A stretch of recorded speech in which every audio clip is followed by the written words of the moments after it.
রহস্যভেদীর পক্ষ থেকে আপনাদের সকলকে জানাই স্বাগত। আজ শুনতে চলেছেন চন্দ্রকান্তার দ্বিতীয় পর্ব। যদি এখনও প্রথম পর্বটি শোনা না হয়ে থাকে তাহলে অনুরোধ করব আগে সেটি শুনে নেবেন। তাতে আজকের কাহিনীর প্রতিটি রহস্য ও ঘটনা প্রবাহ আরও স্পষ্ট হয়ে উঠবে। আগের পর্বে আপনারা শুনেছেন দুই প্রতিদ্বন্দ্বী রাজ্য বিজয়গড় ও নওগড়ের কথা। নওগড়ের যুবরাজ বীরেন্দ্র সিং নিজের বিশ্বস্ত আয়ার তেজ সিংকে পাঠান বিজয়গড়ে। গভীর রাতে উত্তর প্রাচীরের গোপন পথ দিয়ে প্রবেশ করে তেজ সিংয়ের সঙ্গে দেখা হয় এক অচেনা ব্যক্তির, কিন্তু সেই ব্যক্তি নিজের পরিচয় প্রকাশ করতে নারাজ। তাহলে আর দেরি নয়, আপনারা শুনছেন দেবকীনন্দন খত্রীর অমর সৃষ্টি চন্দ্রকান্তা দ্বিতীয় পর্ব।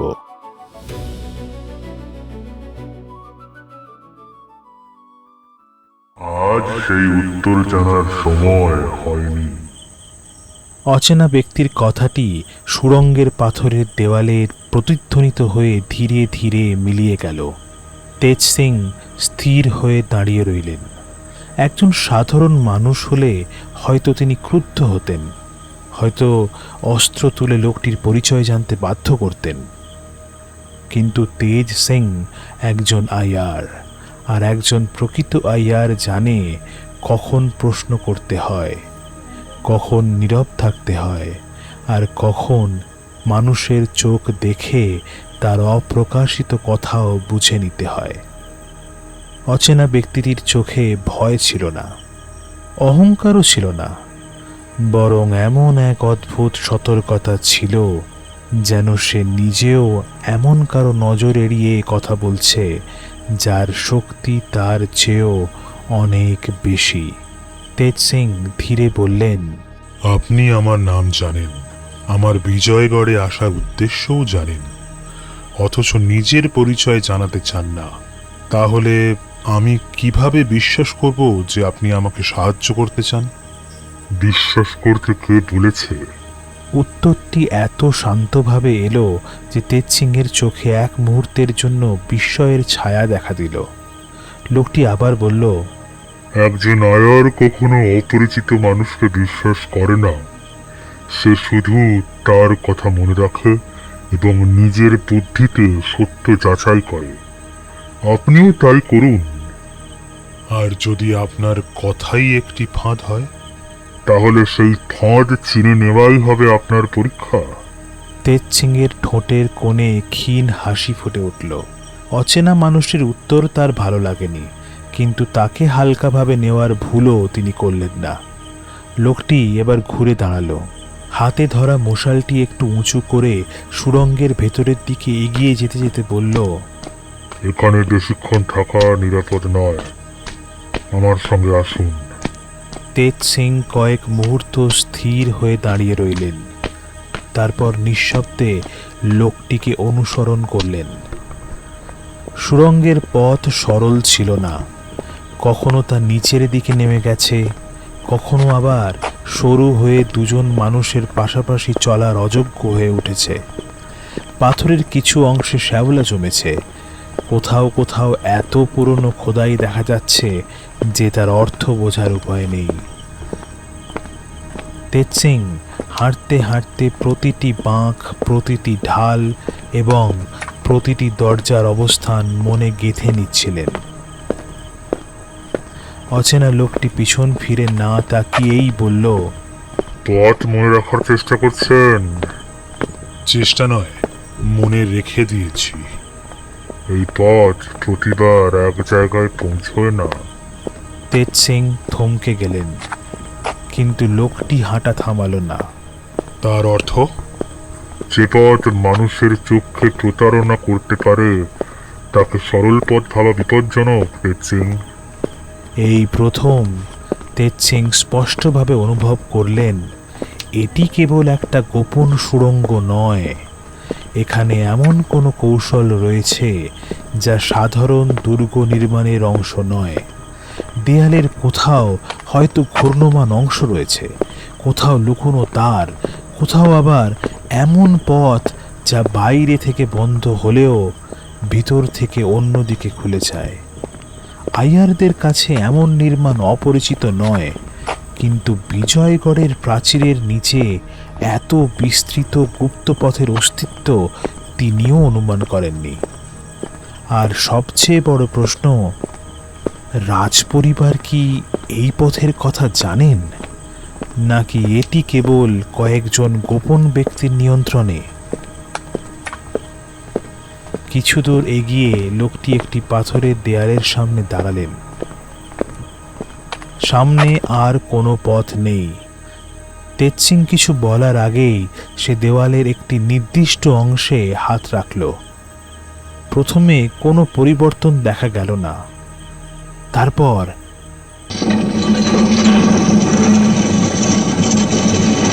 ভিতর থেকে ভারী যন্ত্রের শব্দ শোনা গেল।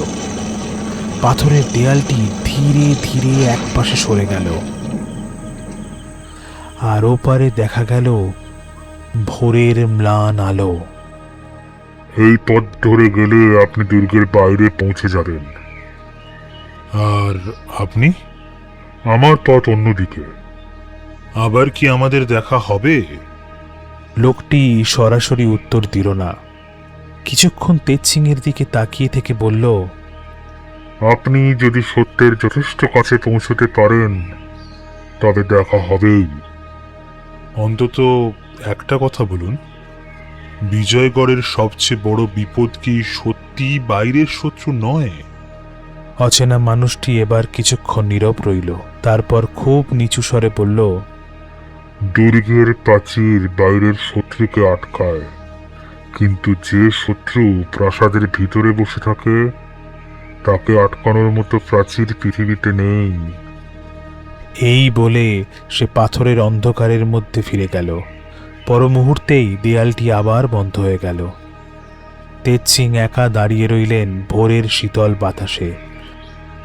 তার সামনে ছড়িয়ে আছে বিজয়গড়ের বাইরের অরণ্য, পিছনে সেই বন্ধ পাথরের দেওয়াল। কিছুক্ষণ তিনি স্থির দৃষ্টিতে দেওয়ালটির দিকে তাকিয়ে রইলেন।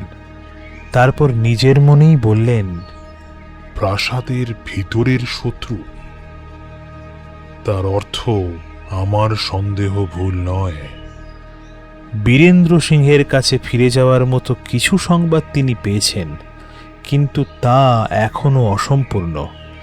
একটি অচেনা মানুষের সতর্কবাণীকে সত্য ধরে নওগড়ে ফিরে যাওয়া তেজসিংয়ের স্বভাব নয়। তার প্রমাণ চাই, নাম চাই, উদ্দেশ্য চাই। আর সেই উত্তর পেতে হলে তাঁকে বিজয়গড়ের ভিতরে প্রবেশ করতে হবে। তেজসিংহের পরিচয় নয়, এমন একজন মানুষ হয়ে যার দিকে কেউ দ্বিতীয়বার তাকাবে না।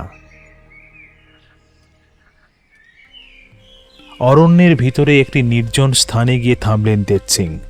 চারিদিকে ভালোভাবে দেখে নিশ্চিত হলেন কেউ তাকে অনুসরণ করছে না। তারপর গাছের গোড়ায় বসে তিনি নিজের সঙ্গে থাকা ছোট পুঁটলিটি খুললেন। একজন আইয়ারের সঙ্গে অস্ত্রের চেয়ে বেশি মূল্যবান যে বস্তুটি থাকে সেটি হলো তার ছদ্মবেশের সামগ্রী।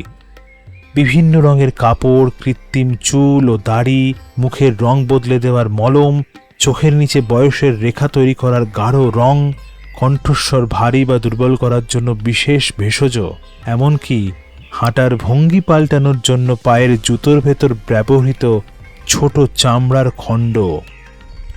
তেজসিং প্রথমে নিজের রাজকীয় পোশাক খুলে সাধারণ মলিন বস্ত্র পরলেন। মাথায় জড়ালেন পুরনো পাগড়ি, মুখে লাগালেন ধূসর দাড়ি, চোখের চারপাশে টেনে দিলেন বয়সের চিহ্ন। তারপর নিজের সোজা দৃঢ় দেহটিকে সামান্য বাঁকা করে দাঁড়ালেন। কয়েকবার হেঁটে দেখলেন, পায়ের গতি ধীর করলেন, কণ্ঠস্বর বদলে কর্কশভাবে কথা বলে দেখলেন। কয়েক মুহূর্ত আগেও যেখানে দাঁড়িয়েছিলেন নওগড়ের তীক্ষ্ণ দৃষ্টি আয়ার তেজসিং, এখন সেখানে দাঁড়িয়ে আছে এক ক্লান্ত বয়স্ক ফেরিওয়ালা। পরিবর্তনটি শুধু মুখে নয়, চোখের ভাষাতেও।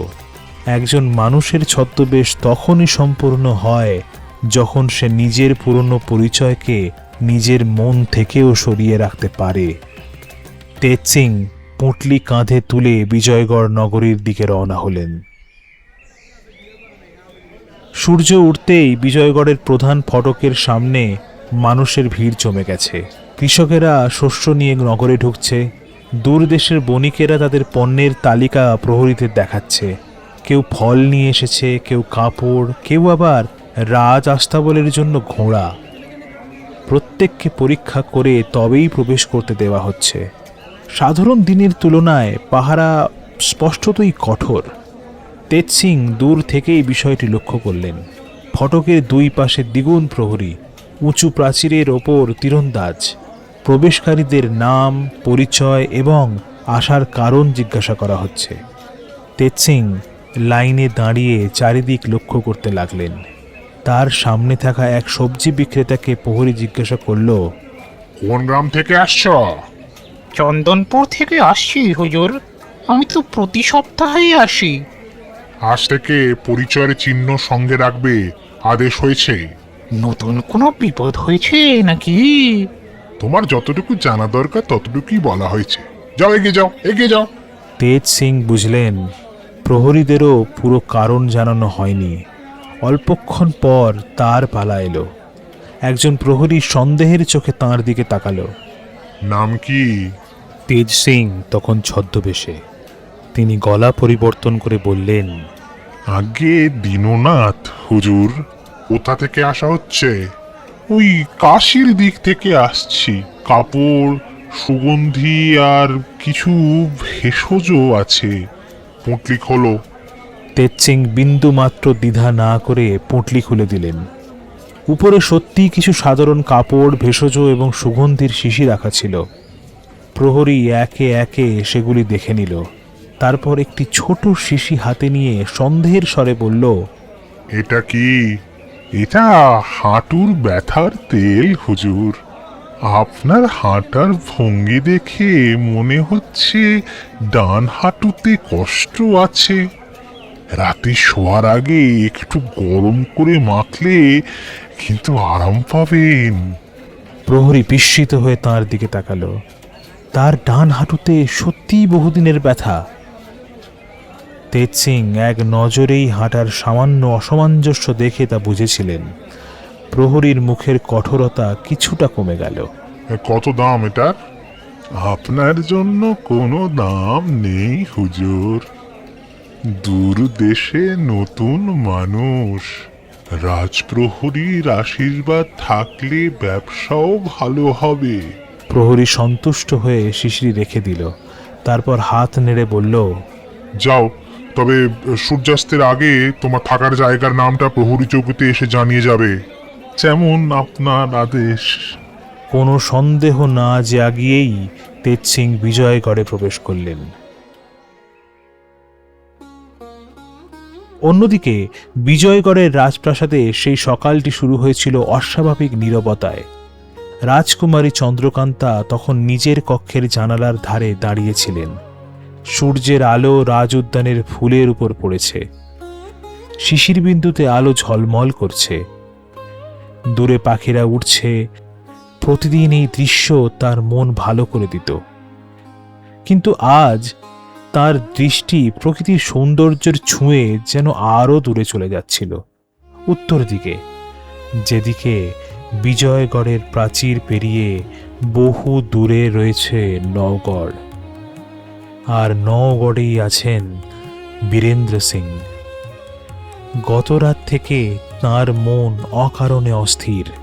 মনে হচ্ছে খুব কাছেই কেউ এসেছিল, এমন কেউ যার কথা তিনি জানেন, অথচ যার উপস্থিতির কোনো প্রমাণ নেই। চন্দ্রকান্তার এই অন্যমনস্কতা চপলার চোখ এড়াল না। সে নিঃশব্দে কক্ষে প্রবেশ করে কিছুক্ষণ রাজকুমারীর দিকে তাকিয়ে রইল। তারপর মৃদুস্বরে বলল, রাজকুমারী, আজ সূর্য উঠেছে পূর্ব দিকে, অথচ আপনি তাকিয়েছেন উত্তর দিকে।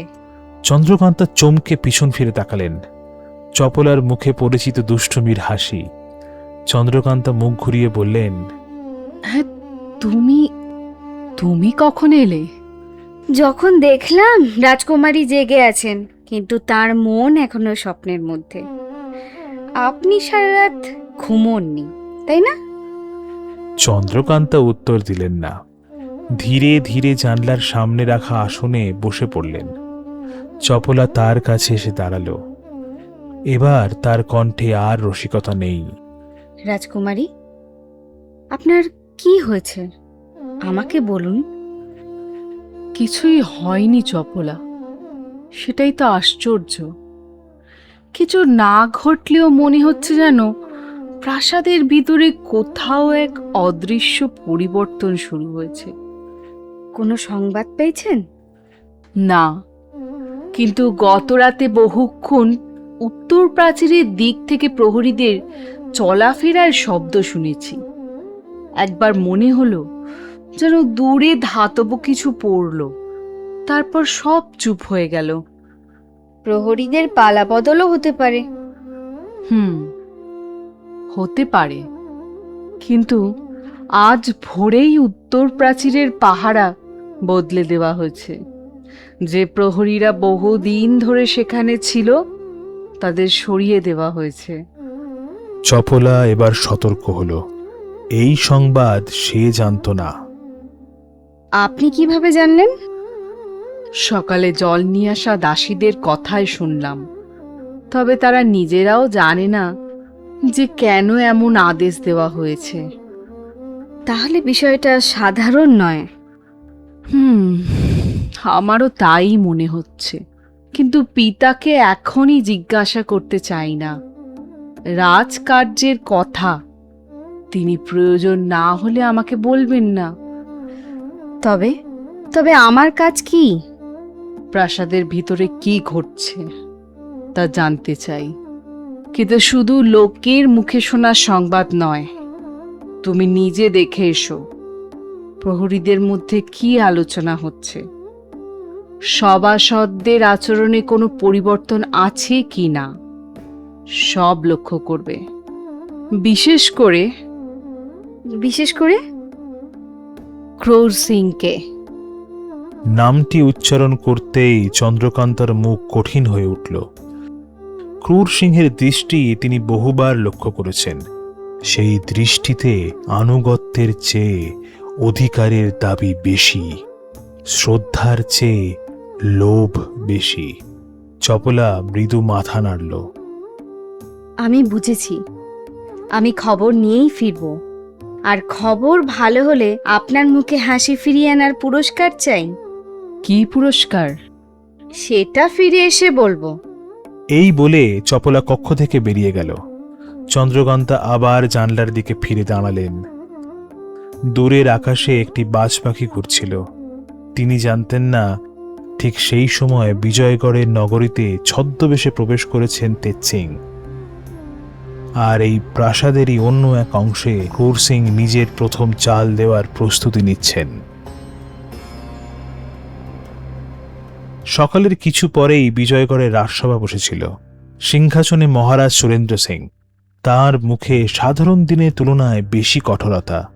সভায় সীমান্তের খবর, রাজস্ব এবং প্রজাদের বিভিন্ন সমস্যা নিয়ে আলোচনা হলেও উপস্থিত সভাসদদের মন পড়েছিল অন্যদিকে। কারণ সভা শুরু হওয়ার আগেই প্রাসাদের সমস্ত প্রধান ফটকে পাহারা দ্বিগুণ হওয়ার আদেশ এসেছে। মহারাজ কিছুক্ষণ নীরব থাকার পর বললেন, গত রাতে উত্তর প্রাচীরের কাছে কিছু অস্বাভাবিক চিহ্ন পাওয়া গেছে। কেউ প্রাসাদে প্রবেশ করছে কিনা তা এখনো নিশ্চিত নয়, তবে আজ থেকে দুর্গের পথ, প্রাচীর এবং প্রবেশদ্বারে কড়া নজর রাখা হবে। সভাসদের মধ্যে মৃদু গঞ্জন উঠল। ক্রূর সিং নিজের আসনে বসেছিলেন সম্পূর্ণ শান্তভাবে, কিন্তু তার ডান হাতের আঙুলগুলি আসনের হাতলে ধীরে ধীরে ছন্দ তুলছিল। মহারাজ তাঁর দিকে তাকিয়ে বললেন, ক্রূর সিং, উত্তর প্রাচীরের নিরাপত্তার দায়িত্বে যারা ছিল তাদের জিজ্ঞাসাবাদ করা হয়েছে? হয়েছে মহারাজ। তারা কেউই কোনো অনুপ্রবেশকারীকে দেখেনি। তবে চিহ্ন এলো কোথা থেকে? হয়তো কোনো পশু পাথর সরিয়েছে, অথবা প্রহরীদের ভুল ধারণা। মহারাজের চোখ সরু হয়ে এলো। দুর্গে প্রাচীরে পশুর পায়ের চিহ্ন এবং মানুষের পদচিহ্নের তফাৎ আমার প্রহরীরা বোঝে, ক্রুর সিং। বিষয়টিকে এত হালকাভাবে নেবেন না। আপনার আদেশ শিরোধার্য, মহারাজ। ক্রুর সিং মাথা নত করলেন, কিন্তু তার চোখে বিন্দুমাত্র উদ্বেগ ছিল না, বরং মনের গভীরে যেন তিনি অন্য কোনো হিসাব করছিলেন। সভা শেষ হবার কিছু আগেই এক প্রহরী নিঃশব্দে তার পেছনে এসে দাঁড়ালো। কারো দৃষ্টি আকর্ষণ না করে একটি ভাঁজ করা কাগজ তাঁর হাতে দিয়ে সরে গেল। ক্রুর সিং কাগজটি মুঠোর মধ্যে লুকিয়ে রাখলেন। সভা শেষ না হওয়া পর্যন্ত তিনি সেটি খুললেন না। সভা শেষে ক্রুর সিং ধীর পায়ে নিজের কক্ষের দিকে এগোলেন। পথে যাদের সঙ্গে দেখা হলো প্রত্যেকের অভিবাদনের উত্তর দিলেন। তার মুখে কোনো তাড়াহুড়ো নেই, কোনো গোপন উত্তেজনাও নেই, কিন্তু নিজের কক্ষে প্রবেশ করেই তিনি ভিতর থেকে দরজা বন্ধ করে দিলেন। তারপর জানলার পর্দা টেনে কাগজটি খুললেন। মাত্র কয়েকটি পংক্তি লেখা, সেগুলি পড়ে তাঁর চোখে তৃপ্তি ঝিলিক দেখা দিল। তিনি আবার পড়লেন, তারপর প্রদীপের শিখায় কাগজটি পুড়িয়ে ফেললেন। জ্বলন্ত কাগজের কালো ছাই মাটিতে পড়তে পড়তে তিনি ধীরে বললেন, তেজ সিং বিজয়গড়ে প্রবেশ করেছে। তাহলে খেলা সত্যি শুরু হয়েছে। কিন্তু ক্রুর সিং জানতেন না, কক্ষের বাইরে দীর্ঘ পর্দার আড়ালে দাঁড়িয়ে তার শেষ কথাটি শুনে ফেলেছে আর একজন, চপলা। তার চোখ বিস্ময়ে বড় হয়ে উঠল। তেজ সিং বিজয়গড়ে? তার অর্থ নওগড়ের যুবরাজও নিশ্চয়ই কোনো বড় সংবাদ পেয়েছেন। চপলা আরও কিছু শোনার জন্য নিঃশব্দে দরজার কাছে এগিয়ে গেল। ভিতরে ক্রুর সিং একটা ছোট্ট ঘণ্টা বাজালেন। কিছুক্ষণ পর কক্ষের পেছনের দরজা দিয়ে প্রবেশ করলো এক অচেনা ব্যক্তি। মাথা থেকে পা পর্যন্ত গাঢ় কাপড়ে ঢাকা। চপলা দরজার ফাঁকে চোখ রাখল। লোকটির মুখ স্পষ্ট দেখা যাচ্ছে না। ক্রুর সিং নিচু স্বরে বলল, আজ রাতেই কাজ শেষ করতে হবে। প্রাসাদের পাহারা দ্বিগুণ হয়েছে। পাহারা বাইরের শত্রুর জন্য, তুমি তো ভিতরের পথ জানো। চপলার নিঃশ্বাস ভারী হয়ে উঠল। ক্রুর সিং কি কাজের কথা বলছে? অচেনা ব্যক্তিটি আবার বলল, রাজকুমারীর কক্ষের কাছে পৌঁছানো কিন্তু সহজ কাজ হবে না। চন্দ্রকান্তার নামের ইঙ্গিত শুনেই চপলা আরও একটু সামনে ঝুঁকল। ক্রুর সিংহের কণ্ঠস্বর এবার আরও নিচু। তোমাকে রাজকুমারীর কক্ষে যেতে হবে না, তাকে নিজেই বাইরে আসতে হবে। কিভাবে? বীরেন্দ্র সিংহের নামে লেখা একটা সংবাদ, আর চন্দ্রকান্তা নিজে থেকেই নির্দিষ্ট স্থানে চলে আসবে। চপলার রক্ত হিম হয়ে গেল। এটি শুধু কোনো রাজনৈতিক ষড়যন্ত্র নয়, এটি সরাসরি রাজকুমারীকে ফাঁদে ফেলার পরিকল্পনা। সে আর এক মুহূর্ত নষ্ট করতে চাইল না। চন্দ্রকান্তাকে সতর্ক করতেই হবে। কিন্তু পিছিয়ে আসতে গিয়েই তার পায়ের নুপুরের একটি ক্ষুদ্র ঘণ্টা পাথরের সঙ্গে লেগে ডিং করে আওয়াজ করে উঠল। কক্ষের ভিতরের কথাবার্তা সঙ্গে সঙ্গে থেমে গেল। চপলা নিঃশ্বাস বন্ধ করে দাঁড়িয়ে রইল। এক মুহূর্ত, দুই মুহূর্ত, তারপর ক্রুর সিংহের কণ্ঠস্বর ভেসে এলো, দরজার বাইরে কে? কে আছো দরজার বাইরে? চপলা দ্রুত চারিদিকে তাকালো। বারান্দা দীর্ঘ এবং ফাঁকা। নিকটতম মোড়টি অনেক দূরে। এখন দৌড়ে পালালে পায়ের শব্দ শোনা যাবে, আর স্থির দাঁড়িয়ে থাকলে দরজা খুললেই ধরা পড়তে হবে। ভিতরে চেয়ার সরানোর শব্দ হলো। কেউ দরজার দিকে এগিয়ে আসছে। চপলা পর্দার আড়াল থেকে সরে পাশের স্তম্ভের দিকে যাওয়ার চেষ্টা করল। ঠিক তখনই তার পেছন থেকে একটি হাত এসে শক্ত করে তার মুখ চেপে ধরল। চপলা প্রতিরোধ করার আগেই অদৃশ্য মানুষটি তাকে টেনে নিল দেয়ালের পাশের অন্ধকার খাঁজে। একই সঙ্গে ক্রুর সিংয়ের কক্ষের দরজা ধীরে ধীরে খুলে গেল। ক্রুর সিং বাইরে বেরিয়ে চারিদিকে তাকালেন। বারান্দা সম্পূর্ণ ফাঁকা, কিন্তু অন্ধকারের মধ্যে চপলা তখনও অচেনা মানুষের শক্ত মুঠোর মধ্যে বন্দী। সে মুক্ত হওয়ার চেষ্টা করতেই তার কানের কাছে অত্যন্ত নিচু স্বরে একটি পরিচিত কণ্ঠ বলল, চুপ করুন, একটি শব্দ করলেই আমাদের দুজনের মৃত্যু হবে। কণ্ঠটি শুনেই চপলার চোখ বিস্ময়ে বড় হয়ে উঠল। এই কণ্ঠ সে আগেও কোথাও শুনেছে নাকি কেবল তার মনে হচ্ছে? ক্রুর সিং ধীরে ধীরে সেই অন্ধকার খাঁজটির দিকেই এগিয়ে আসতে লাগলেন। তার হাতে তখন খোলা তলোয়ার, আর চপলার মুখ চেপে ধরে রাখা অচেনা মানুষটি অন্য হাতে কোমরের ছুরিটি বের করে প্রস্তুত হল। একদিকে ক্রুর সিং, অন্যদিকে অচেনা উদ্ধারকারী, মাঝখানে বন্দি চপলা। আর রাজকুমারী চন্দ্রকান্তা তখনও জানেন না বীরেন্দ্র সিংহের নামে লেখা একটি মিথ্যে সংবাদ দিয়ে আজ রাতেই তাঁকে প্রাসাদের বাইরে ডেকে নেয়ার পরিকল্পনা করা হয়েছে। ক্রুর সিং আর মাত্র কয়েক পা দূরে। সে কি অন্ধকারে লুকিয়ে থাকা চপলাকে দেখে ফেলবে? চপলার মুখ চেপে থাকা মানুষটি বা কে? এই প্রশ্নগুলির উত্তর জানতে হলে শুনুন চন্দ্রকান্তার আগামী পর্ব। আপনারা শুনছিলেন দেবকীনন্দন খত্রীর কালজয়ী উপন্যাস চন্দ্রকান্তা। আজকে দ্বিতীয় পর্ব এখানেই শেষ। আপনাদের কেমন লাগলো অবশ্যই কমেন্ট করে জানাবেন। আর ক্রুর সিংয়ের ফাঁদ থেকে চন্দ্রকান্তা কি নিজেকে রক্ষা করতে পারবেন? আপনাদের অনুমান কমেন্ট লিখে জানাতে ভুলবেন না। গল্পটি ভালো লাগলে একটি লাইক দেবেন, আপনজনদের সঙ্গে ভাগ করে নেবেন এবং রহস্যভেদীকে সাবস্ক্রাইব করতে ভুলবেন না, কারণ প্রতি রবিবার ঠিক সকাল 10টায় আসবে চন্দ্রকান্তার নতুন পর্ব। ততদিন পর্যন্ত ভালো থাকবেন, সুস্থ থাকবেন। নমস্কার।